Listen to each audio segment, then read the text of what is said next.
conversation happening about ethics, for example. You know, like a car accident situation where you're on the sidewalk, there's nothing over there, something like that.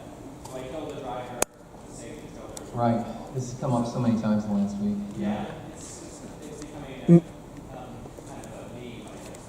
But is ethics something that you're considering in your role-based situation? Absolutely. So one thing that Alexei has repeatedly gotten on my case about is my lack of interest in going after this. Perhaps it has to do with the fact that I haven't been looking at the type of applications that you're describing. Yes. So some of the work that people have been looking at are in the context of both, well, not ethics per se at this point in time, but the combinations of different motivations in order to be able to generate a rational response.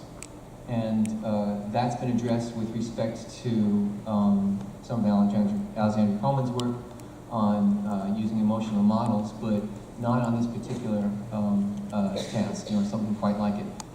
Yes, it's very important, and we just haven't gotten there yet because there's so many other things to do. To be honest with you, there's been so much work to do on the interpretation side, that is where I call it the orient step, that not as much effort has been placed on the decision step, which is the one that you're referring to here. There's a great interest in pursuing this. Further questions? Jim? So you didn't mention it formally, but have you been looking at goal interaction? I mean, like when we were talking back with Rebel, it seems like there are multiple goals. And of course, for humans, we're always working with multiple goals. Right. So Jim's question's on goal interaction. So there has been some work on that in regards to control of autonomous vehicles that Richards and others have been looking at, as I mentioned earlier. And Chris Geib's looking at this in the context of collaborative robotics tasks. Not a whole lot, but yes, it's quite critical. So it begs the question, and it leaves open, this is kind of one of the fun things about Go Reasoning. You can go at it with almost a model poor approach versus a very model rich approach. Depends upon what types of representations you want to use for relating these goals, what types of dependencies they have, either temporal, spatial, or role-based. Yes, this is of interest to a number of people. We haven't done a whole lot of work on it ourselves at this point.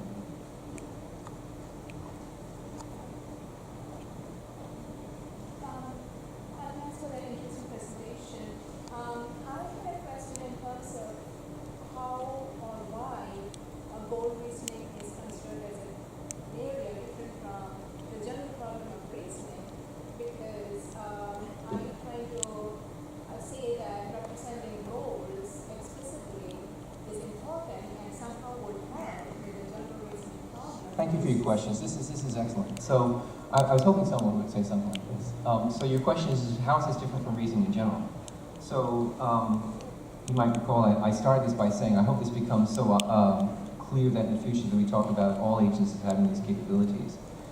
But in the context of the kinds of algorithms and systems that we were looking at for agent control, etc., we found that those that did have some types of capabilities for being able to dynamically reprioritize goals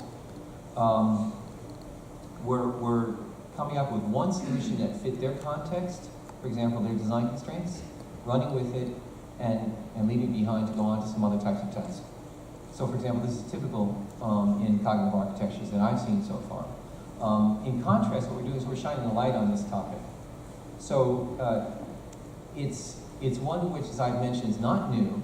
It's been looked at for decades now. But I don't know any other community that's just devoting itself to saying, okay, in what types of contexts do different approaches for dynamic goal prioritization make sense? How do they compare? And what do we know about them in terms of their trade-offs for different types of tasks that we're interested in? But yes, I agree with you. Can I ask a follow-up question? So is it more like goal-based reasoning is a means of helping with attention, focus, and context? So it is like a subset from a pay, like how to focus, stuff like that. Yes, I would like to think about that. When I think about the goal life cycle, I look at it as providing a very clear set of semantics for all the steps that an agent needs to go through in terms of processing its goals. It doesn't highlight as clearly as I would like it some of the things such as the contextual information that's used for deliberation, which some of our other models do. Yes, most of the work that I've been describing in terms of the use of models are all about providing context to the system. But also we have to know dynamically what has been its goal trajectory over time. What types of strategies have been applied to it, what other goals are in progress right now that we're deliberating about. What are the trade-offs between pursuing one versus another? And this sounds more like over subscription planning. Which ones can we go after now, given the resources that we've got now? And how are we prioritizing them? I look at it as a way of bringing all these issues together. Context, as you pointed out, different types of reasoning strategies, different types of modeling strategies for learning those models that you're going to use, all under that one umbrella. But what has that umbrella really been? It's been fairly open-ended, whereas we're just focusing on this topic of dynamic goal pre-prioritization, everything that you need in order to be able to make good decisions for that purpose. So that's how it distinguishes, that's how I distinguish it from reasoning, so in general. Final question? Any takers? Alex, Maybe I should say that this is probably the point that most people are missing here, that this is a completely different approach, because almost every other approach implies a predefined goal which you achieve either through planning or reasoning or attention focus or action. But here the question is whether the system itself can generate a goal, like a child when he's born doesn't have a goal, but develops goals over the lifespan. So should do the artificial agent. I know that in this particular community there were many suggestions that maybe robots or artificial agents should never have that capability because they will overthrow the humanity. But on the contrary, I believe that this is the most important capacity that they should have, and surprisingly, people pay so little attention to this topic. Yeah. So I guess, in my impression, actually David just showed how miserable we all are, because there is an overwhelming list of work on this topic that we simply miss. And sorry.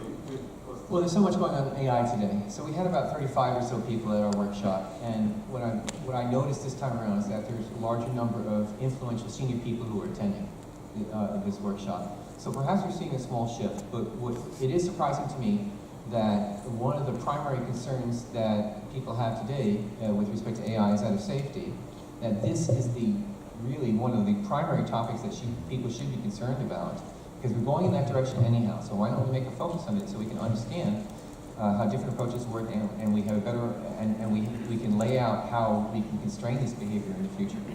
So this is what attracts me to it, and I'm looking for people who would be interested in going this direction, encouraging people to do so. So thanks, Alexa. All right, thank you. On that note, thank you, David. All right.